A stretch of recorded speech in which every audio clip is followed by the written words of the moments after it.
Hi everyone. In today's lesson, we're going to talk about how to solve linear systems of equations. First, I'd like to discuss what a system of linear equations actually is, and second, I'd like to discuss how we can solve these algebraically. So there are three types of scenarios that you could have. You could have two lines graphed on an xy plane that intersect.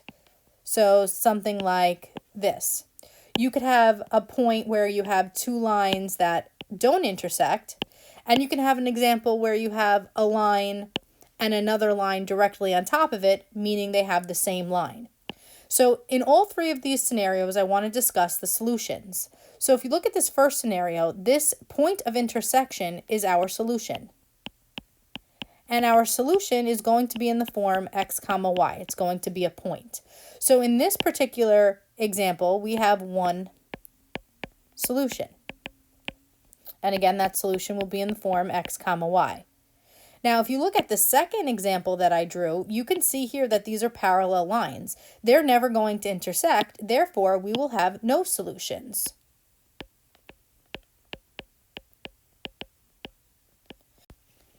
And if you look at the third example, you can see that I've kind of graphed one line on top of another. So if these lines were to continue, they would match up every single point. So every single point of this green line will match up with every single point on the blue line. So if the trend were to continue, every single point on each of these lines would match up, because technically these two are actually the same line. So therefore, if every single point is a solution, then we say we have infinitely many solutions. Okay, so our main focus for today will be on this first type where we have one line intersecting another and we have one singular solution. All right, let's talk about now how we would solve these systems algebraically if we didn't graph them. Okay, so our first example is going to be if I have the line y equals 1/2 x plus 10, and if I have the line y equals 4x minus 6, the question is, what is the solution to this systems of equations? So if I were to graph them on the same set of axes, what would their point of intersection be? Now, we can do this graphically, but that's not the concept of today. The concept is really, can we do it without the picture? So you want to notice that these two equations are both solved for y equals. So when they're both solved for y equals, it's very simple. You just set them equal to each other. So we'll have 1/2 x plus 10 equals 4x minus 6. And then we're going to solve the equation for x. Now, what I'm noticing here is that I don't like this 1/2 in front. So I'm going to teach you an algebraic trick that will help us get rid of that fraction. Now, since I don't want that 2 in the denominator, we actually can multiply by the reciprocal of 1/2, or just simply by multiplying by the denominator here, so multiply by 2. So we're going to multiply this side by 2. Whatever I do to one side, I do to the other. And I'll distribute the 2 into both sides. So 2 times 1/2 is nothing other than 1. So we have 1x plus 2 times 10 is 20. Then we have 2 times 4x is 8x. And then 2 times -6 is -12. And now this is a much easier equation to solve. So I'll simply subtract 1 on both sides, or 1x on both sides. I'll get 20 equals 7x minus 12. Add 12. So 32 is equal to 7x, and divide both sides by 32. So my answer for x is 7/32. Now, I know that seems a little funny as being an answer for x, but that's okay. We're going to follow it through now to find the corresponding y value. So what we get to choose now is any one of these two original equations. So I'm going to choose the simpler one, which I believe is the bottom one, y equals 4x minus 6. And I'm going to plug in my x value that I just got. So 7/32 and then minus 6. So what I'd like you to do now is pause the video and type this whole thing here into the calculator with parentheses and everything, and then hit resume when you've got your answer. Okay, I got negative 41 over 8. So our final answer to this problem, what you just did, was you found the point of intersection.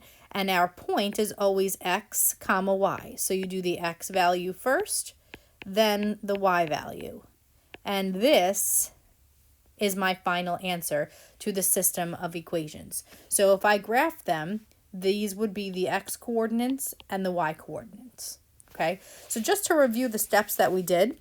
So we saw that these equations over here were both equal to y. So when the equations were equal to y, we set them equal to each other.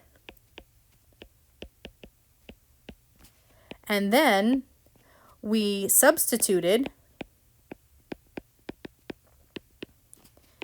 into any original equation. And that's how we found our y value. Okay, so this works for when, again, they're both equal to y. Let's try another example when it's given in a different form.